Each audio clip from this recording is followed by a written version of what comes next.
Steve looked a little sludgy there for a while, maybe for most of this. Did you chalk that up to first game, ring ceremony, a little delays? How did you kind of describe what happened out there? I mean, I'm thrilled with the win, and ring night is never an easy game, and the first game of the season is usually filled with some nerves, early on, and then I think because Clay and Draymond were limiting their minutes to try to get them over the hump here the next couple of weeks.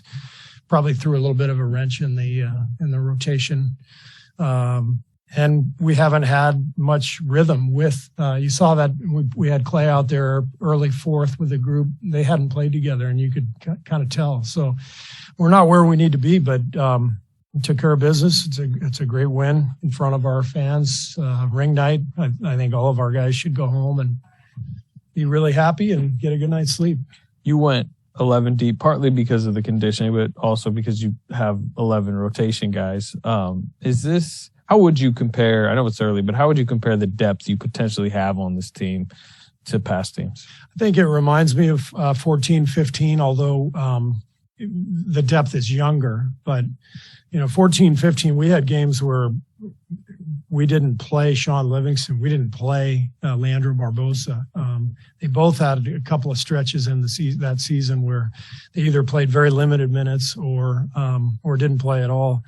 We had, really major depth at the center spot with Mo Spates and David Lee and Bogut and Festus and Draymond. So it reminds me a lot of just the talent level. That team was veteran. We had veterans. This team, it's young guys, but the talent is really obvious. Steve, what do you make of Steph and LeBron still playing at this level at this point of their career? I mean, they're still doing it. Yeah, it's pretty amazing. It's two guys who are so committed to the game, to their health, their skill set.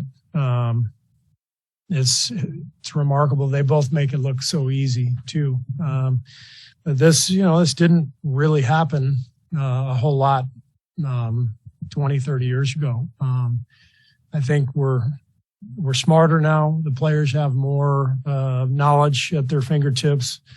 We have we provide a lot more resources to help players out. They look for stuff on their own. And it seems like you've got a lot more players now who are playing at a really high level at an age that used to be considered, sort of the end of the line. Steve, what did it mean to everybody to see Wiseman back in a game that counted and just what he was able to do, contributing on both ends and really crashing the boards? Yeah, it was great. It's really fun to see James out there. He's had a fantastic lead up to the season. Summer league, training camp, been in the gym every day for the last few months, well before camp. So James has put in the work, and I'm really excited for him. He's gone through a lot, so nice to see him back out on the court. You played him, I think, for 11 plus minutes stint there in the first half. Was that planned, or did he earn extra minutes? And how did you think he and Kuminga, you had them both on the floor pretty much every time they were out there? How did that work tonight? Yeah, it was planned, and I thought they did fine. We saw stretches in the preseason where they really got going, but preseason is preseason. This is different. It's opening night. It's the only game, being played, national TV. You could see the nerves. James is a really good foul shooter, and he went 0 for 4. That was strictly nerves in my mind. I thought JK was pressing a little bit. And then in the second half, I didn't love the way the second half went. We had a really good third quarter, but we got a little disjointed in the fourth, and it didn't allow for those guys to come back in until really late. So it wasn't a perfect night for them, but they did a good job, and they're continuing to grow. Only 7 minutes for Moses tonight. We know he was banged up on Friday. So was that by design tonight, or just kind of how the rotation played out? We have a lot of guys. If we're healthy, we can go really deep. And it's it's rare to play 11 guys in a rotation, but Moses will play plenty this year. We're not going to be healthy for 82 games.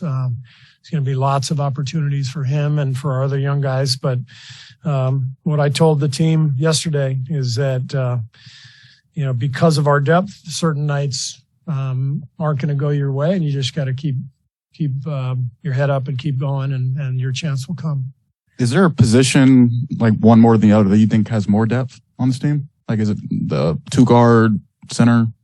I think we're pretty evenly distributed in terms of our depth. I really like this roster and like our team. I think we're going to get a lot better, and I'm really excited for the year. Steve, Steph missed 6 of his first 7 shots, his first 5 threes, and you look up and he's got 16, 5, and 4 at halftime, and he ends with 33. How much you think about him like 5 years ago compared to now? It seems like when his shot's not falling, like tonight he got to the line a bunch.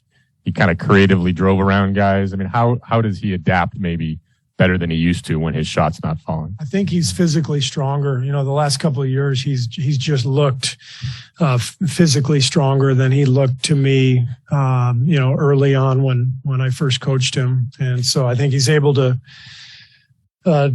get to the rim, draw more contact, get to the line, finish better. So he's improved in all those areas. Coach Jordan had some nice passes tonight. One stood out to Draymond, but he was just there was a flurry there. I think in the second quarter, he was just kind of dishing. What'd you think of him, especially as a facilitator? Yeah, that's what makes Jordan a really exciting young player, is that he can score, he can distribute. He had 7 assists. He can play on or off the ball. He complements Steph really well. Jordan proved, last year how good he is, and we're going to need him big time. He's going to play a huge role for us. Along with that, do you expect him to have kind of more control of the offense at times? I mean, regardless of lineup. Yeah. I mean, I think especially when he's out there with the second unit, we're going to run a lot of pick and roll. James is going to be out there diving to the rim. We've got kind of a different look that we can show based on the vertical threat that James presents. And Jordan and Dante together, they both run that pick and roll really well. And so you'll see a lot of that. We keep coming up with lineups where Looney's out, but he's a plus 30 tonight.